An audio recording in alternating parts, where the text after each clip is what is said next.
Hi, I'm Thomas Woodham, Senior Engineering Manager for Secure, and I'm also serving as the Engineering Manager for the Dynamic Analysis Group. As you've probably noticed by now, we are recording videos about each individual group in advance of Team Week within SEC, covering both all the teams within Secure as well as in Govern. And today I'm here to talk to you about dynamic analysis.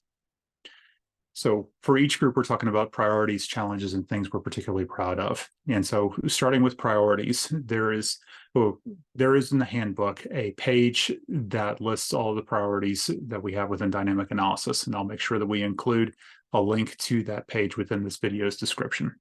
There are three of those, however, I'd like to highlight because they're top of mind and things that we're actively trying to pursue. First and foremost, within DAST, we're trying to remove ZAP from the product in advance of 17.0. This will be, along with this effort, there is a deprecation and removal announcement that'll be included in the next milestones release posts. And this entails us effectively getting parity with ZAP, which is an open source DAST scanner that we are using today. And there's been a long-running effort in order to remove it from the product. Right now, what that means is completing the active checks that have been started for quite a while and getting them released, as well as producing several new ones, as well as taking care of on-demand DAST to make sure that those work natively with a new browser-based DAST solution built on top of Browserker. The second thing that we're working towards actively is authentication improvements. One of the areas that we've noted customers have a particular challenge with is through the various means and patterns by which we can authenticate against different sites or different types of sites that are out there.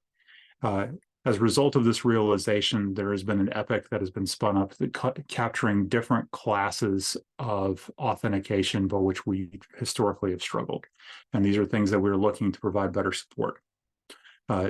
So there's this, we believe, is going to reduce the number of customer support escalations that we tend to see, and it should reduce one of the biggest overall sources of pain that we see customers or struggle to get past as they're looking to adopt GitLab's DAST solution.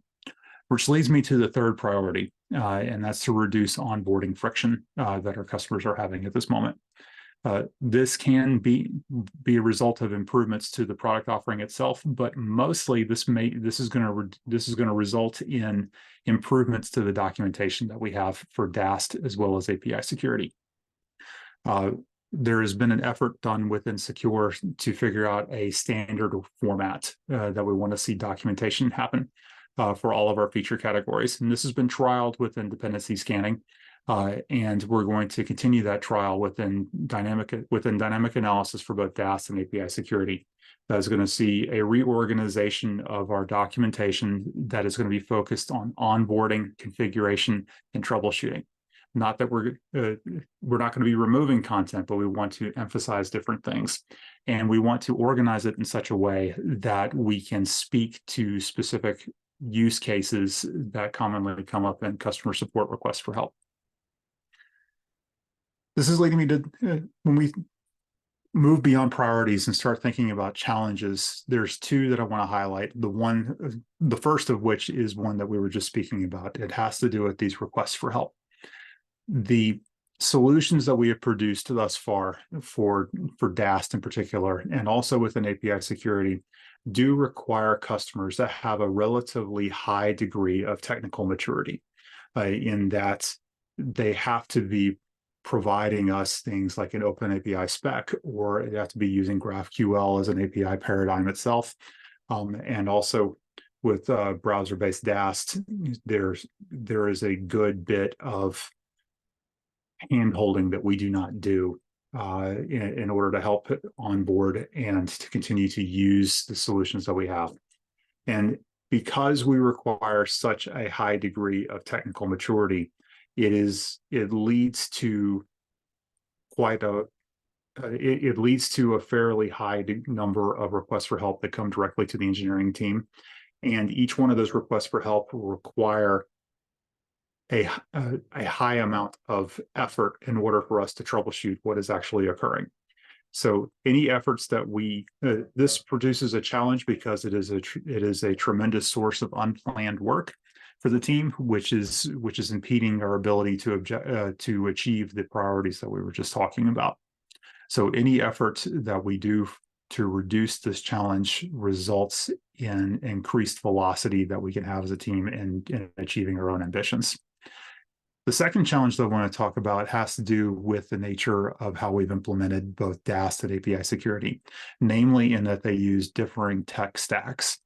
And so Browserker, or browser-based DAST, is a Golang-centric solution, whereas API security, which is built on top of Peach, has been implemented in C#.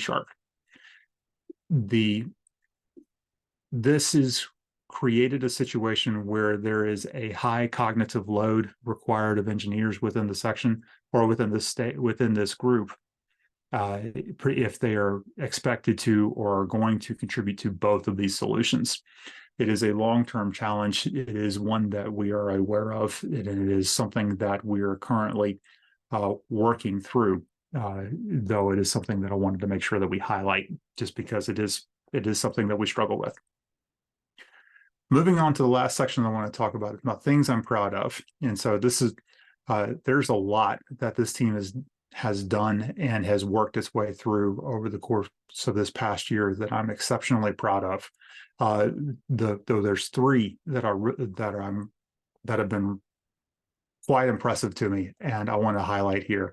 First and foremost, over the summer was the delivery of a FIPS version of browser-based DAST.